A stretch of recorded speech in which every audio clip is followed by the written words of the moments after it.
¿Qué es la literatura para vos, Ale? Bueno, pavada de pregunta. Lo que pasa es que yo lo que veo así, y lo veo mucho porque cada vez más, ¿no? Por ejemplo, cuando tengo que supervisar obra o cuando tengo que ser jurado de algún concurso, muchas veces llegan textos que son como bocetos, digamos, que es como la primera aproximación a, a una historia contada. Pero, como dice Truman Capote, la literatura tiene leyes de perspectiva, de luz y de sombra. Él dice, si nacés conociéndolas perfecto, si no, hay que invertir tiempo en aprenderlas. Como todo oficio, como cualquier oficio, porque si vos querés ser arquitecto, no empezás por un edificio en Dubái, digamos.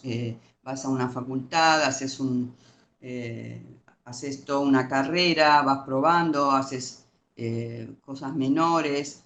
Y yo creo que en la literatura es lo mismo, o sea, hay mucha diferencia entre un texto en el que, por ejemplo, no se tiene en cuenta la musicalidad de la misma oración, de las palabras, o la estructura, cómo se va estructurando la historia, o incluso la puntuación, que parece algo tan pavo y sin embargo la puntuación es la respiración del texto.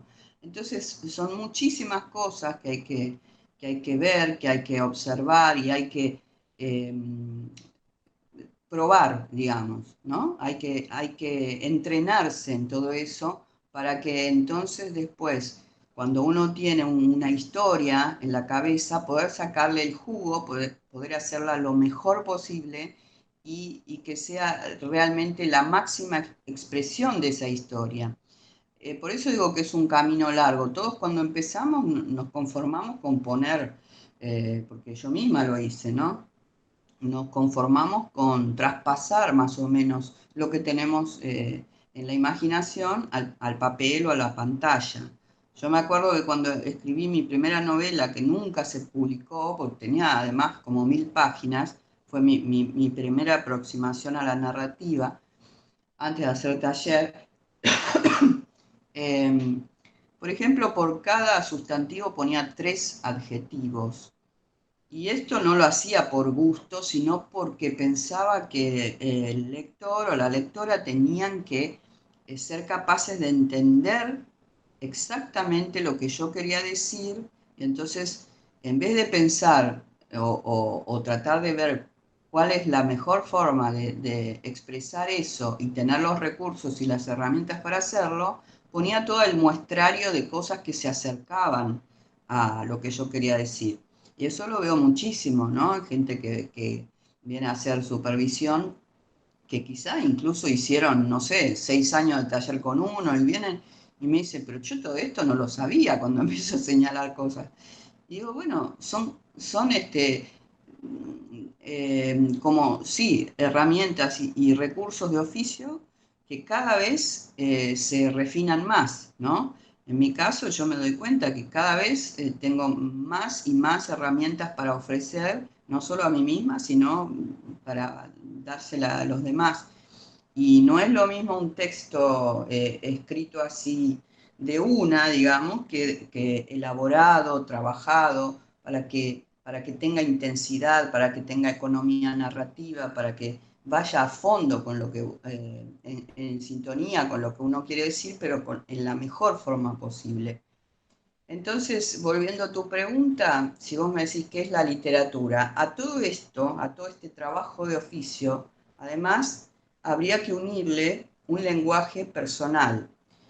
Y el lenguaje personal a veces es muy difícil de conseguir y sobre todo, bueno, todo esto es mi opinión, ojo, pero está corroborada con muchísimos y muchísimas autoras de renombre a lo largo de la historia, porque, por ejemplo, para escribir este libro, Nociones sobre el oficio de escribir, el del taller, eh, yo busqué cotejar estas opiniones con las opiniones de muchos y muchas, para que no sea solamente mi idea de las cosas, sino para, bueno, dar opiniones válidas o validadas.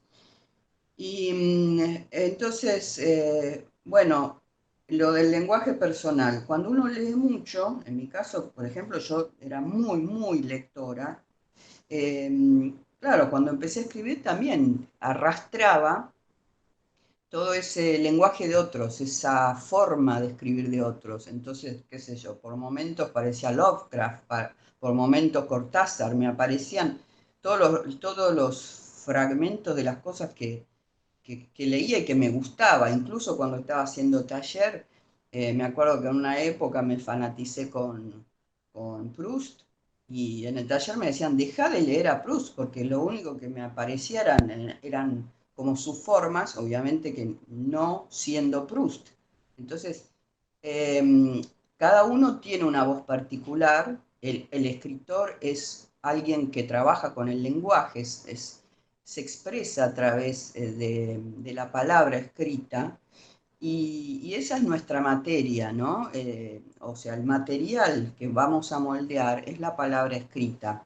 Para encontrar nuestro propio lenguaje también tenemos que deshacernos de todas las formas heredadas que son lenguajes de otros y eso también lleva tiempo. O sea, que para mí el meterse a escribir es es una tarea de por vida. Cada vez estás mejor posicionada, cada vez tenés más recursos, más herramientas, más posibilidades. Y bueno, después vienen otros desafíos, qué sé yo, que si estás escribiendo mucho y las editoriales te empiezan a exigir, bueno, otro libro, ser capaz de decir, bueno, no, pará, este libro me lleva más tiempo, no está maduro, no está listo para salir, que es lo que muchas veces veo que le pasa a gente reconocida, ¿no? Que digo, a este libro le falta trabajo, es evidente, tiene una idea buenísima, qué sé yo, pero se ve que no está listo, pero los plazos editoriales te apuran. O sea que siempre va a haber como cosas que tenés que atender y ser fiel a lo que querés decir y a tu mejor modo de expresión, porque para mí eso es el arte, ¿no? Ir a fondo, ir a lo que te mueve, digamos, sin que te importe si está de moda, si no está de moda, eh, si es contra la idea de ese tiempo, pero tiene que ser genuino. Y bueno, y entonces creo que todo eso es un combo de cosas que suman y que hacen a la literatura. El escribir bien, hay mucha gente que escribe muy bien y vos los ves y decís, está bárbaro, pero, viste, le falta eso otro que es otro nivel, ¿no? Y en los concursos se ve mucho, ahí te llegan desastres, por ejemplo, yo muchas veces soy y fui jurado del Fondo Nacional de las Artes, en novela, por ejemplo. Te llegan desastres que a la tercera página te das cuenta que no saben ni siquiera puntuar, no saben armar una oración, bueno, y se juegan a escribir una novela, imagínate, debe ser la primera, la segunda, no sé. Después están las que están bien escritas y después están las que son literatura. Y ahí hay una diferencia brutal, así, tal cual como dice Capote, ¿no? Hay una diferencia brutal. Y eso se reconoce también con el tiempo, porque en los primeros años de escritura yo me acuerdo que yo me sentía impactada por cosas que ahora me doy cuenta que son golpes de efecto. Para hacer un paralelo, yo estudié 7 años de Bellas Artes antes de esta primera novela. Y me acuerdo que cuando iba a Bellas Artes, y lo primero que me impactaba eran, por ejemplo, las obras de Dalí, Leonardo, todo lo figurativo. Después, las cursadas, cuando empezamos a ver lo que era la abstracción, la fuerza que podían tener otros movimientos que no eran figurativos, que tenían, por ejemplo, como base el punto y la línea o no sé, el color, vas logrando como mayor apertura, ¿no? Mental y sensibilidad artística, y entonces quizá preferís el expresionismo abstracto en vez de la pintura realista. pero si no conoces lo que es todo lo que implica pintar con el punto, línea, el color, y no vas a fondo, tampoco podés saber, y siempre preferís lo que llega más rápido, que es lo que hace mucha gente, que dice, ay, me encanta esto, esta literatura porque me hace llorar, y eso no es literatura, eso lo único que hace es golpe de efecto, ¿no? No sé si soy clara o... Totalmente. Ale, ¿querés probar prender la cámara ahora que estás con el celular? Y bueno, A ver si se escucha bien. Mientras tanto, les digo a todos y todas que si quieren pueden dejar preguntas en el chat, que ahí después Rocío Ortega, que es la escrita que ahí está en la ventanita, las puede ir leyendo. Y mientras tanto, yo te pregunto, Ale, algunas cosas mencionaste, pero por ahí algunas otras lecturas que te marcaron y también contemporáneamente, ¿qué te está gustando de lo que estás leyendo ahora? em, bueno, sí, que me marcaron, es que, viste, pasa el tiempo y a una la van marcando tantas cosas, ¿no? Qué sé yo, así como te digo que uno de los autores que me enloquecieron fue Proust, ¿no? Y esos 7 u 8 libros acá hay... no, son preguntas que después son para responder. Ahí Eh, te dejan las preguntas en el chat y después Rocío las retoma, no te preocupes. bárbaro. Pero bueno, a ver, autores y autoras que me enloquecen, puede ser, por ejemplo, Arundhati Roy, que es una india. Tiene una novela que es para mí una de las mejores, se llama El Dios de las Pequeñas Cosas. Me gusta mucho Ishiguro, me gusta mucho, ay, ¿cómo se llama este que escribió Austerlitz? Sebald. Sebald. Eh, Son autores que me deslumbran, ¿no? Richard Ford, por ejemplo. Eh, de las argentinas, Mariana Enríquez, me parece fabulosa. eh, Esther Cross, eh, qué sé yo, para elegir hay de todo. Yo estoy tratando de ver lo máximo, ¿no? Lo que me produce así admiración. Algunas cosas de Pedro Mairal. eh, bueno, no estoy muy lúcida hoy, te digo, vine ¿Cómo a que no? hacer... Ahí ya ¿eh? dejaste un montón de lecturas recomendadas que están buenísimas. Ro, ¿alguna de las preguntas del foro?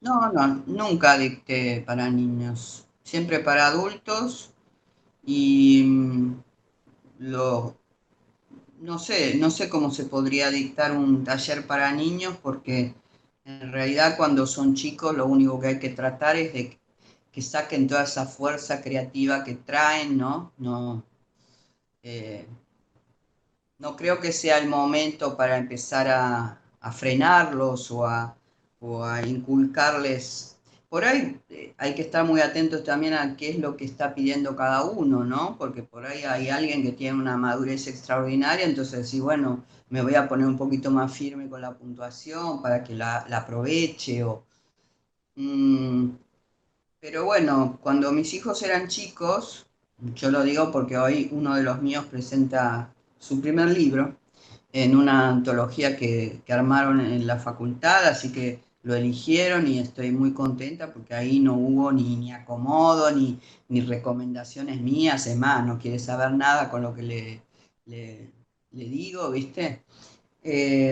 Pero cuando eran chicos, lo que yo hacía mucho con ellos era eh, ir a fondo en su imaginación y tratar de que que no se queden con nada, ¿viste? Cuando veía alguna historia, seguir preguntando, ¿y qué pasaría con tal cosa? Como para que se sientan seguros en el terreno de la imaginación, que pueden hacer o deshacer a su antojo sin que haya cosas que estén bien o no. Yo creo que ese sería el modo de trabajar con chicos, después jugar con las palabras, ¿no? No sé, me acuerdo que íbamos manejando y, bueno, yo iba manejando y con las chapas de los autos, tratábamos de ver a qué palabras se parecían o cosas así. Está, la palabra escrita está en todos lados y me parece que el que le gusta o a la que le gusta, hay muchísimas formas de, de abordar el juego, ¿no? Sí, sí,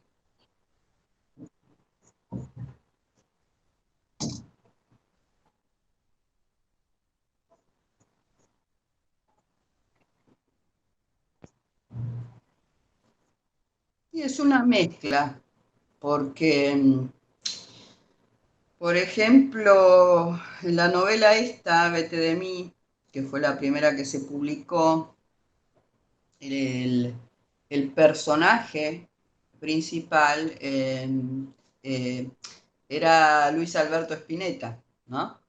Y los amigos, bueno, Black Amaya, todos los integrantes de un grupo que se llamaba Pescado Rabioso. Pero no, no hablo de ellos, de los músicos de Pescado Rabioso, sino que me prestan su físico o lo que yo imagino que puede ser su temperamento, y a veces lo cambio también, para estos personajes que forman mi historia. Y cuando escribo cuentos, muchas veces algún conflicto que me atraviesa o que me llamó la atención o algo que me despertó la idea de un cuento, se lo armo como escenario para que lo lleve adelante un personaje que invento y que tiene muchas veces mucho de mí, pero a veces no, a veces todo lo contrario. O sea que es un tomar de aquí y de allá con mucha libertad, ¿no? De lo que te interesa para dar vuelo a la historia, para que pueda desarrollarse.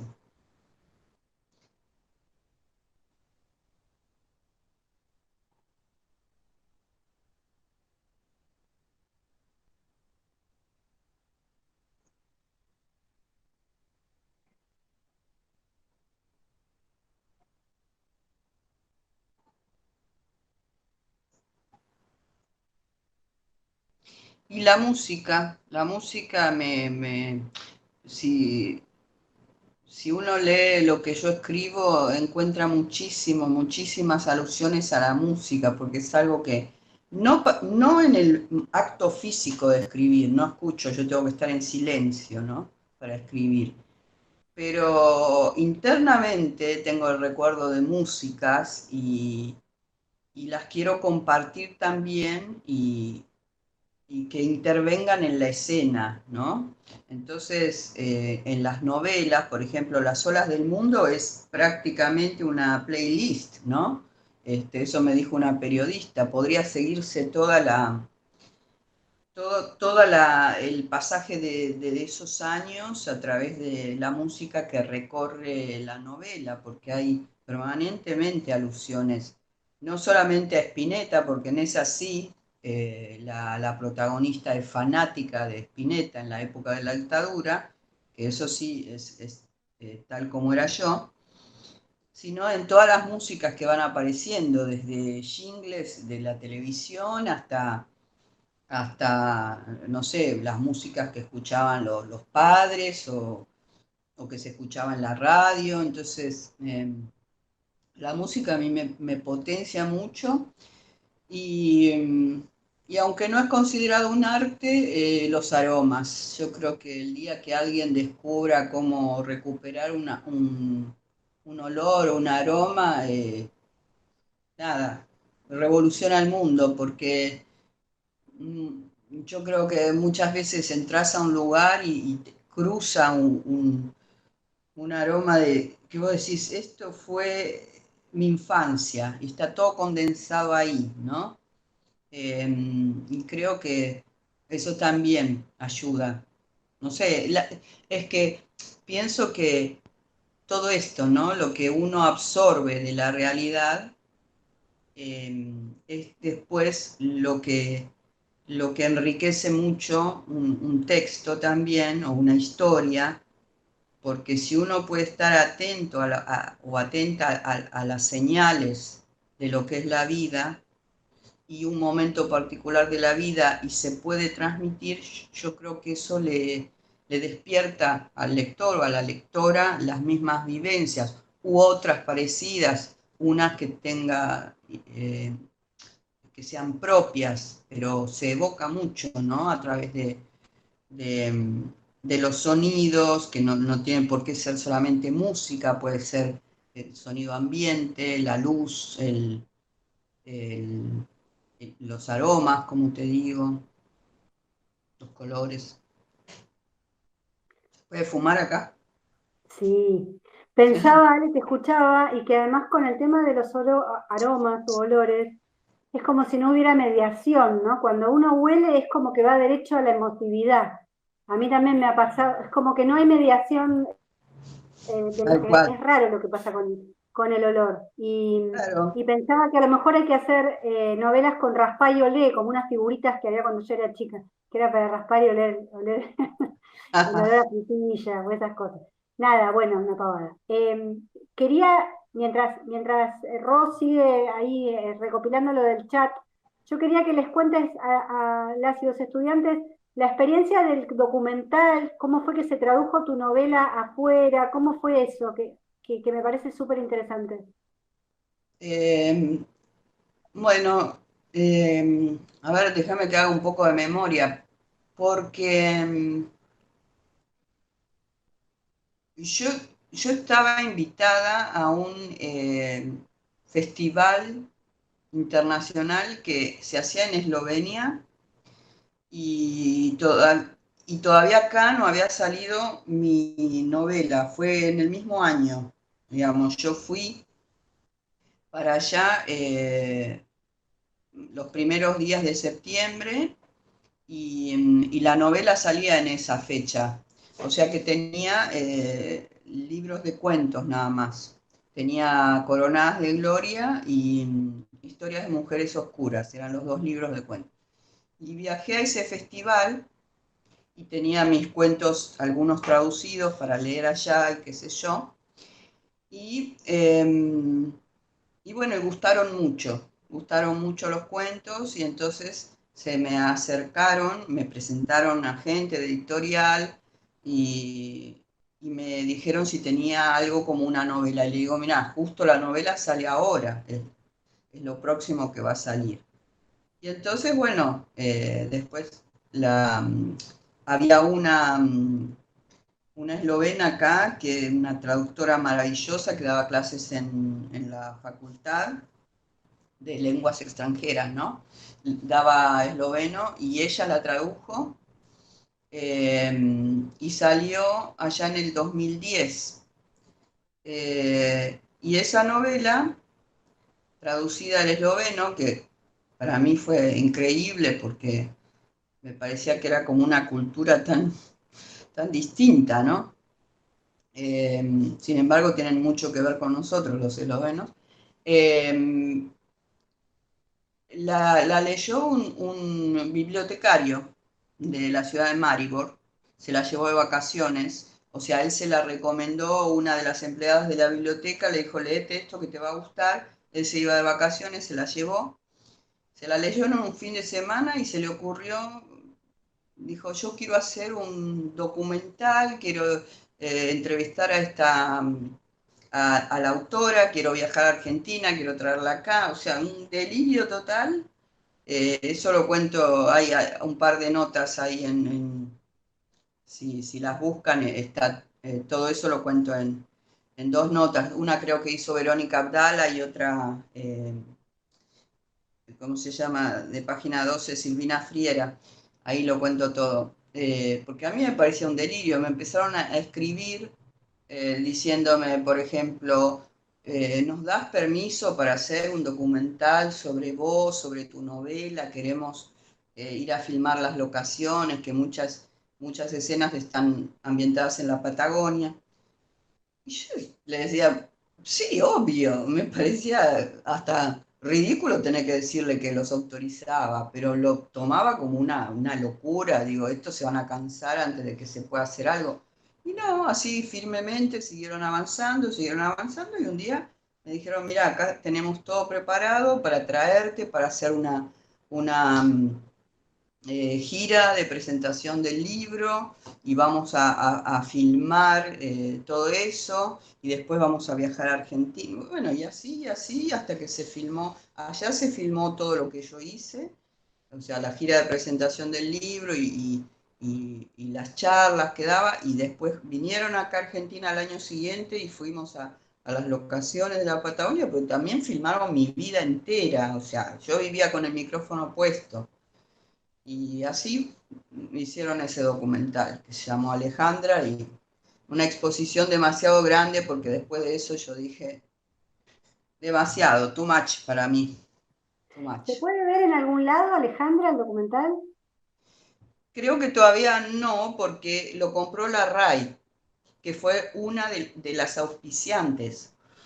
Entonces tienen los derechos, no sé cuándo vencen, pero entonces solamente lo proyectan ellos, digamos. Y después de un plazo, que supongo serán, no sé, 5 años, una cosa así, ya creo que se liberarán los derechos y los subirán a YouTube.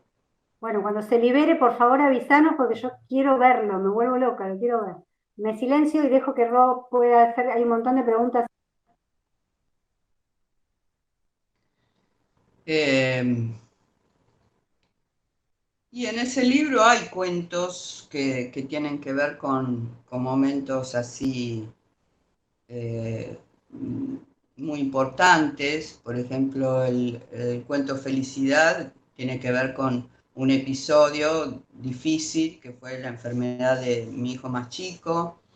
Eh, y hay otros momentos que aparecen un poco más velados, pero también, viste, siempre que a mí me pasaba algo o que me pasa algo, trato de ver cómo ponerlo en una mujer que no soy yo, es el personaje que va a llevar adelante la historia. Y sí, casi todo tiene que ver con cosas que me pasaron. Eso que te digo, lo del cuento, felicidades, es como una de las cosas más dramáticas, pero en general eh, uno vuelca todo, ¿no? Ahí. Las olas del mundo también, todo lo que le pasa a la protagonista en su infancia, o sea, casi toda la primera parte del libro es muy autobiográfico, con modificaciones, obviamente, pero tiene mucho que ver, ¿no? Y el que estás por publicar, ¿se puede adelantar algo de qué va, ¿vale? Y también son todos cuentos sobre mujeres. Yo escribo sobre mujeres desde antes de que fuera una moda. Es verdad. Y Y creo que hablan bastante sobre como esta etapa de mi vida en la que pienso mucho en el paso del tiempo, en el dejar atrás la juventud y esas cosas, ¿no? Pero son cuentos, no es novela, son cuentos. Son cuentos. Después la novela, que va a salir también, pero como no firmé contrato todavía, no puedo decir que va a salir sí o sí, aunque ya está todo hablado. Es la continuación de Vete de mí, Ay, qué pero igual se lindo. puede leer en forma autónoma, digamos, se puede leer sin haber leído Vete de mí. Para el que no leyó, la que no leyó Vete de mí, la va a poder leer en forma independiente, aunque para los lectores de la novela Vete de mí va a ser genial porque es la continuación. Es una enorme novela. Yo la adoro, Vete de mí. La amo profundamente. Bueno, Sí, Ale, me te acuerdo liberamos de que la tenés con reseña la... hermosa, ¿eh? ¿Cómo? Perdóname, no te La interrumpí. reseña hermosa que hiciste cuando Ay, salió Vete de mirá, mí. hermosa esa novela, la amé. Ale, te liberamos que tenés hoy la presentación de la antología. Felicitaciones también para ahí al hijo escritor. Y millón de gracias por este rato de compartir tu experiencia como escritora, tu experiencia como tallerista y todo lo que le sumaste a la formación de las y los estudiantes. Bueno, gracias, muchas gracias a todos y todas. Y bueno, espero haber sido útil en algo. En cualquier cosa acá estoy. Y gracias a vos por convocarme. No, gracias a vos, Ale. Un beso grandote. Un beso. Chao, chao.